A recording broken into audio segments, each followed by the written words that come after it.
Welcome to the World Art Now podcast, exploring the world through the material culture of its people, in association with Michael Backman Limited. Hi, it's Michael Backman, and I'm here today with Jolanda Bos. And Jolanda... Hello. Jolanda is the author of a new book called Paint It Black, a biography of coal containers. Firstly, congratulations. Thank you very much. As an author myself, I know how hard it is to get a book done and out and published. So it's a fantastic job. It's not a small book either. It's quite a large book for what one would think is quite a niche area. How did you get involved or interested in coal containers? And also, you should explain what they are. Okay. Yes, let's explain what they are first. They're actually, I like to think any material culture related to the use of or the practice of using coal to decorate your eyes with. So it's like the eye paint, and they're the containers the eye paint gets put into. Yes. Am I explaining that right? Yes, no, that's absolutely fine. Yes, yeah. yes. So I'm an archaeologist. Yes. Egyptian archaeologist. Egypt is my specialty. Right. And very early on, while researching in Egypt, I found these containers for coal. So you mean like ancient ones? Ancient ones, okay. yes, ancient ones. Right. And I got really interested. And then at one time, I was excavating in the Egyptian desert. And a woman came up to me and she said, "Okay, do you want to see my house?" And we got into a discussion. And she said, "Okay, this is my coal container." And then I get really interested. And right. she actually gave me one. So that was the first one. It's in the book as well. Oh, lovely! That's really lovely. That's very personal. And that's how it started. So I see. That's when I started collecting or looking at different. Right. So can you? First of all, what is coal itself like? What's it made from? A whole lot of different materials. Oh, really? Okay. So I call it coal because of just to be able to talk about it really easily. But it holds a lot of different materials. Sometimes lamp black is used. So you burn a wick and then you put something over it, and the black that comes from burning the wick gets scrapes off and is used for coal. But you can also use lead sulfides and copper oxides. So there's a lot of metal that is used to produce coal, but also like simple burnt materials. So the variety of materials that is used to produce coal is very big. And are there regional differences, say between, North Africa, the Middle East, and India? Does it vary? On the material? Yes, for the definitely. coal. Okay, yeah. Right. So that varies as well, and actually a lot of the products that were used in ancient Egypt are still used. So it's very nice to see that they... And actually they were used not only to decorate yourself, but also to protect yourself, for instance, from the glare of the sun, or... as some researchers recently found out, also the coal actually diverts flies. So it's in a way healthy to put it on. So you don't catch eye diseases really easily. Right.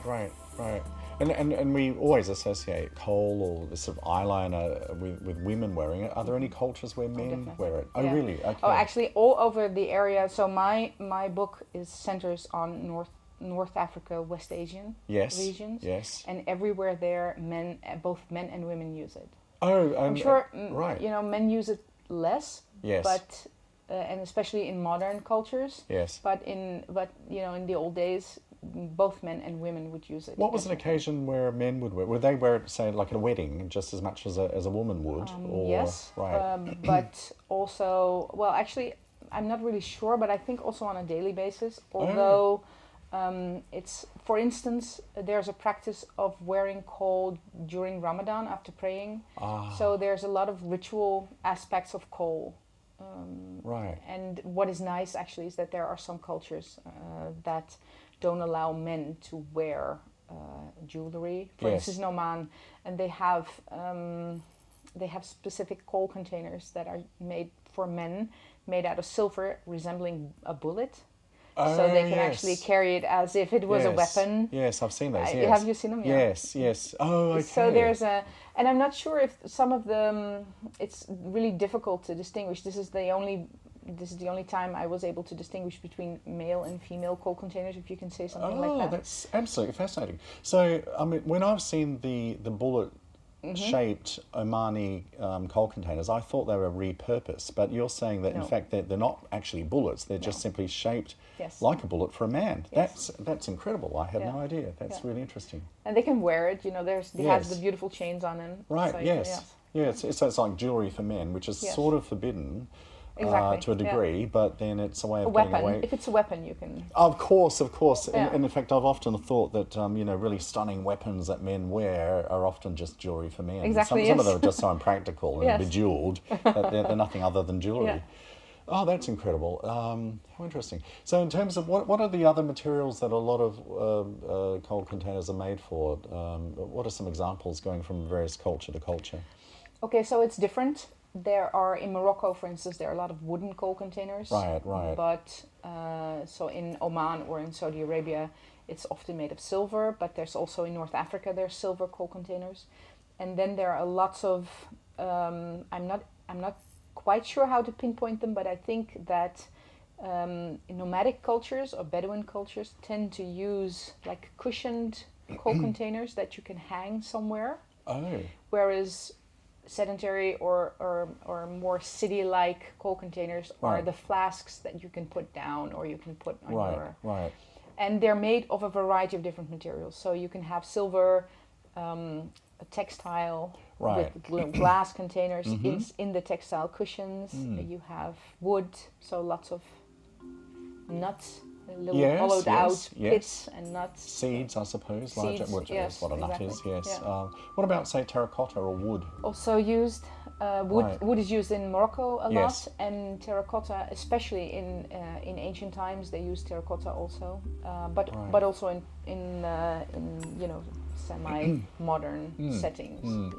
What about in West Asia? What are some examples, say, in India and Pakistan? India and Pakistan have a lot of bronze and silver wares as well. Although the book doesn't quite cover the Indian continent, I've left it alone because it's so diverse, and it's very difficult to get information on different materials from there. Though sometimes you see mango shaped. I think there might be one in the book, if I'm not mistaken. Yeah. Okay.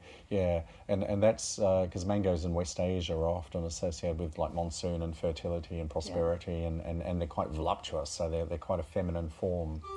It's interesting to see that all the symbolism in these things is just so diverse, and it relates to religion. It relates to weddings. Yes. To specific ceremonies. I suppose also in these cultures, because they're primarily Islamic, although not exclusively, and of course a lot of the women would have been veiled, and only their eyes perhaps were visible. So it's the one thing, the one sort of area of overt self-expression and decoration that they can get away with, perhaps, along with, I suppose, headering their hands and so on. But you also see children, actually. Right after birth, they have this practice to mark the eyebrows and the eyes of children with coal as a protection against evil, or the evil eye, if you like. So there's a lot of magical protection in the use of coal as well. Oh, it's very interesting because, in fact, I have a friend and she's Ethiopian, and she showed me a picture of herself the other day as a baby, and she had her eyes were absolutely black, and not just a little bit, but very wide lines. Yes. So you could tell it had a talismanic or a protective type sort of reason behind that. I know of a study of people who analyzed the chemistry in some of these coal products. Right. And the lead sulfides, which lead to us doesn't really sound like a good material to put anywhere near you. No. But it is believed that, or they analyzed it anyway as such, or they researched it as such, that if you put it on your eyes, the combination of the lead with the skin causes an antibacterial remedy, so eye diseases actually have less okay, that's effects, interesting. yeah. And that's important for small babies That would too. be for babies also Yes, be interesting yes. because the flies, if they yes. a lot of the eye diseases are transmitted by flies, so the flies they land on well. Right. So it has a practical use as well, apart from the ritual use. In your research, doing this book, was there one outstanding finding that you came across which really surprised you? Is there one thing that you can sort of pinpoint and sort of say, my God, I didn't know that? Well, actually, I started out wanting to write a catalogue of the collection that I had gathered over the years, which I wanted to share with other people. Yeah.